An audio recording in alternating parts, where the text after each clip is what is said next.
अस्सलाम वालेकुम, नमस्कार साथियों। आप देख रहे हैं आपका अपना चैनल हॉरर का नशा, जहां आपको सच्ची और डरावनी कहानियां सुनने को मिलती हैं।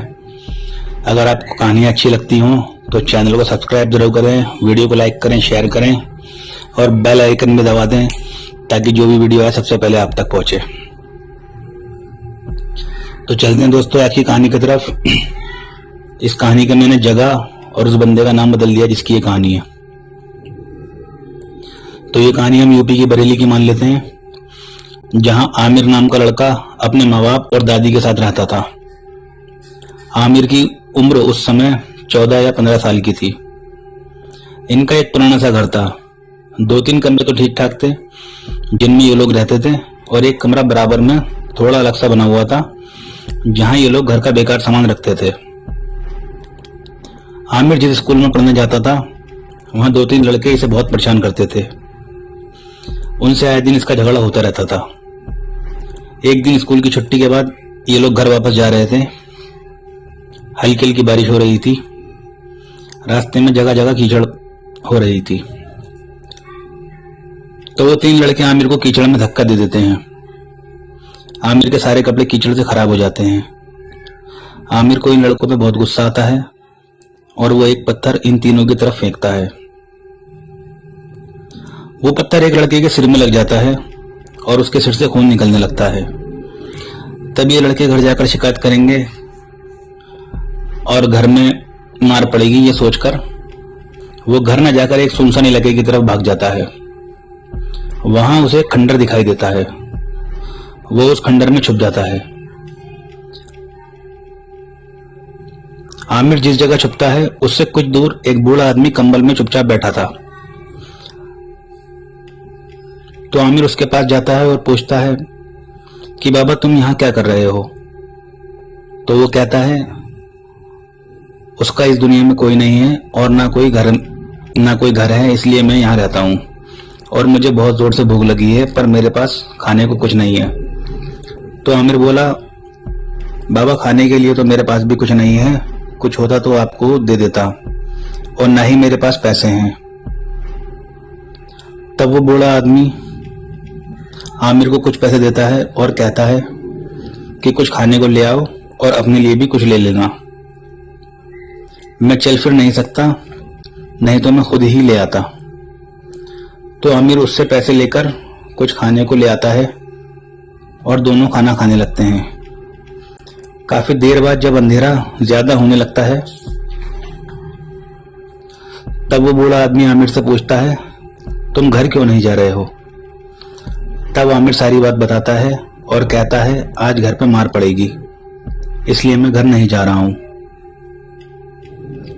तो वो बूढ़ा आदमी कहता है तुम घर जाओ, कोई तुमसे कुछ नहीं कहेगा।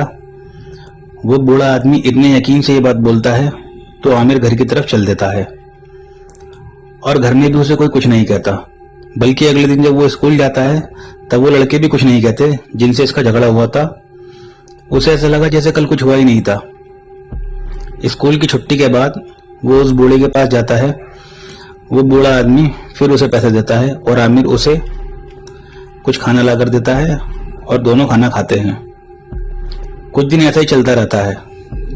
वो आमिर को पैसे देता रहता है और आमिर के भी मजे आने लगते हैं कि ज्यादा पैसे मिल रहे हैं। तो आमिर के दिल में बूढ़े आदमी के लिए एक हमदर्दी होने लगती है। एक दिन आमिर उससे कहता है कि मैं चाहता हूं आप मेरे साथ मेरे घर चलें और मेरे साथ ही रहें, पर अम्मी अब्बू पूछेंगे तो मैं क्या बोलूंगा।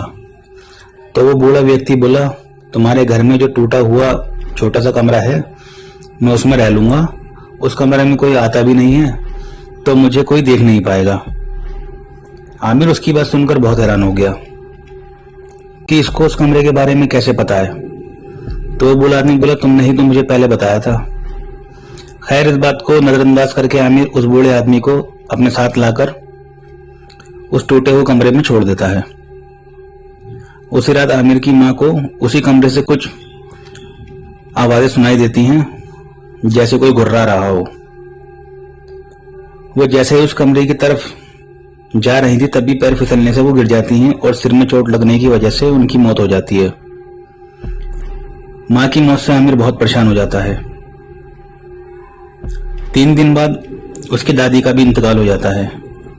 उसकी दादी की तबीयत बहुत ज़्यादा ख़राब रहती थी, तो आमिर को लगा कि ये किसी बीमारी की वजह से इनका इंतकाल हो गया है, तो उसको सब कुछ नॉर्मल लगा।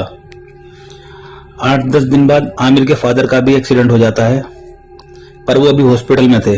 आमिर को लगा जब से ये बूढ़ा घर में आया है सब कुछ घर में गलत हो रहा है। वो उस कमरे में जाकर बूढ़े को देखता है तो वो वहां नहीं होता, बल्कि इसके अम्मी अब्बू के कमरे में होता है और वहां से बड़ी डरावनी आवाजें आ रही होती हैं। डरता डरता आमिर उसके पास जाता है और उसे घर से जाने को कहता है। तो वो बूढ़ा आदमी उसे बताता है कि मैं जिन हूं, मुझे तू इस घर में लाया है इसलिए तू अभी तक जिंदा है, अब मैं यहां से कहीं नहीं जाऊंगा। आमिर घर से बाहर निकलता है और सोचता है कि क्या किया जाए। वो एक मौलाना को घर लेकर आता है। मौलाना कुछ आयतें पढ़ते हैं, तभी छत से एक बल्ली निकलकर आमिर के सर पर गिरने लगती है और वो बेहोश हो जाता है। जब उसे होश आता है तब उसके सिर से खून बह रहा था और मौलाना साहब वहां नहीं थे। आमिर समझ चुका था कि इस बूढ़े आदमी को घर लाकर बहुत बड़ी गलती कर दी। उस दिन के बाद वो उस घर में नहीं गया। वो वहां से अपने मामा के घर चला गया। कुछ ही दिनों में आमिर के फादर की हॉस्पिटल में ही मौत हो जाती है। आज भी आमिर उन सब मौतों का जिम्मेदार खुद को मानता है। वो घर आज भी वीरान पड़ा है, पर उस घर में वो जिन है या नहीं इस बात को अब कोई नहीं जानता। दोस्तों, मैं आपसे पहले भी कह चुका हूं कि ये लोग आते तो आपकी मर्जी से हैं पर जाते अपनी मर्जी से हैं, तो किसी को भी अपने घर लाने से पहले थोड़ा ध्यान दीजिए उस पर कि वो क्या चीज़ है। तो दोस्तों, मिलते हैं अगली कहानी में। कहानी अच्छी लगे तो वीडियो को लाइक करें, शेयर करें, सब्सक्राइब करें। खुदा हाफिज।